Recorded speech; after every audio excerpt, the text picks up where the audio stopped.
You guys see those pictures on this roll of film? Can you guys see that? My guess is you can't see that because there's pictures there. It's just not very good.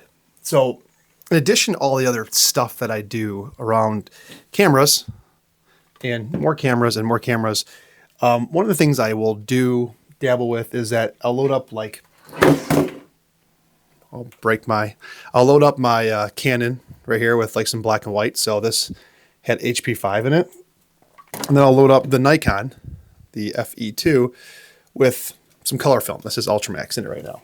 And I'll leave these throughout the house. Sometimes in my bedroom, sometimes on the kitchen table. Sometimes I sit in my office here. And I'll grab them once in a while, take them with me, and I'll just shoot photos. And it takes me, I don't know, months sometimes to get through 36 frames on a roll of film.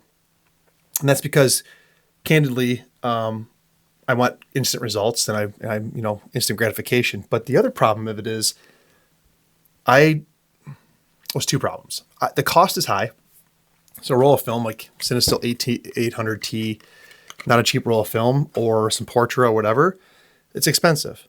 And then the cost to develop that film is also expensive and it takes time. So, if I go shoot over a vacation, for example, that's 5, 6, 7, 8, 9, 10 rolls of film. That's easily going to cost me couple $100 between development and film costs.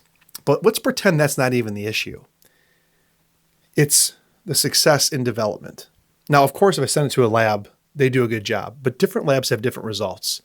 And I thought to myself, well, it'd be really cool to get some confidence around knowing what my results are going to be and also understanding how to do it on a regular, repeatable basis faster. So inside this white cabinet behind me here, I have a bunch of chemicals, color chemicals from Cinestill. And I also happen to have black and white development chemicals, this DF96. Yesterday, I'll put some B-roll up now. Yesterday, I went to develop the roll of film that was in that Canon AE1. A roll of HP5 right here. And so many things went wrong. Things always go wrong. I'm a total rookie. This video is asking for your help. I have all the development tanks. I have the different cylinders. I have the Jobo development Patterson tank, whatever it's called. I followed all the instructions. I downloaded the instructions for agitation, time, and temp, and all that kind of stuff. I follow all the instructions. And somehow every time I jack it up. And it's usually one of two things that happens to me. The first is getting the film out of the film canister onto the reels for the development tank. I can get it started, no problem. I can feel my way in the dark. That's not an issue. But inevitably, as you get towards the end of the roll of film where all that tension is, where it's coiled up, I cannot get the last, I don't know what you want to call it, 12 inches or so, maybe less, into the film reel. It's like it fights me, it binds up. And then, of course, I'm already in the dark now, and I can't turn the light on to see what's wrong. And I think as it goes around in that reel and it tightens up a bunch, I just can't I don't know. So the first thing I'm going to ask you, because I just broke my development tank, totally different story. Is there a better development tank, a different reel system that makes it easier or doesn't bind up? That's my first question. Because if you want to see, let's see if I can show you guys. Do you guys see? It's not showing up on the camera. See this right here? This white spot? When I developed this roll of film, and I'm tossing it around because I'm not going to keep it. It's total crap. The last little bit must have been bound up on itself.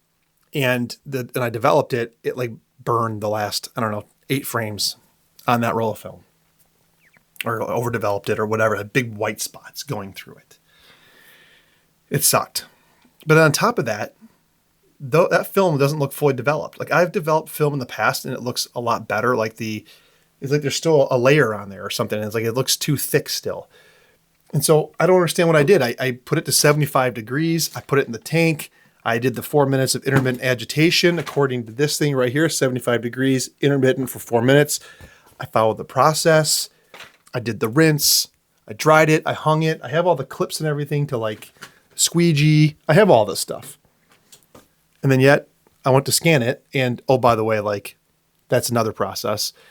I I have a little light table, but then I need like a contraption to hold the film flat and consistent because that's another pain in the butt situation.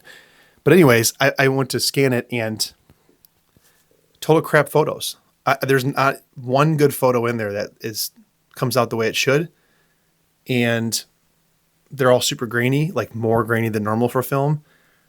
And I just don't like it. And what sucks is that I don't have it here in this office, but upstairs I have film photos that I've taken and developed at a lab, and they look awesome.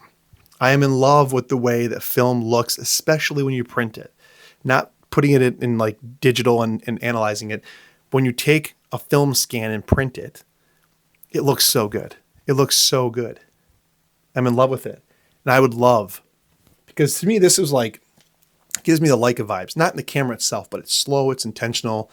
Like there's nothing in between getting in the way. It's a shutter button, an aperture ring, a shutter speed dial. That's it. Like I focus. It's very simple. And I love the mechanical nature of it. I love the feel of these cameras. I love a lot about these types of cameras, these film cameras. They're awesome. I like the looks that film gets you. I think that's really cool too. Well, I showed you the box. That does nothing. But I just need to be able to develop it. I mean, black and white's simple. It's supposed to be. Yet I get such inconsistent results when I develop it here myself. Color, I've developed color a few times. It's crap. It looks like crap. So here's what I'm asking. Somebody in the comment section below, please help me. Please help me, because I am doing something wrong. And I want to be able to make this a very simple, repeatable, quicker process so that I can shoot film at home when I feel like it and get good results from it. By the way, this is the Sony ZV-1 Mark II, and I changed some settings internally. This is straight out of camera. At least from the monitor, it looks a lot better. Comment section below, guys. If you're a film shooter, please tell me, what am I doing wrong? Ilford HP5, DF96. I know it's a simple one-stop, but it tells right here, it's like specifically made for Tri-X and HP5. That's like the ones I shoot the most. I'm ruining film. And the reason why I don't shoot more film is because I don't have confidence that I can develop it. And my wife would kill me. Not really, but she'd be upset if we went on a nice vacation and I shot film and it looks like crap. By the way, save yourself the comments on like just shoot digital. I know. Like I have 5 digital cameras around me right now. It's ridiculous. A7R5, Deluxe 8, S1, Sony ZV-2, ZV-1 Mark II. iPhone, that's 5. All right, see you guys. Let me know in the comment section below. How can I make this film process more repeatable, better? I need your help.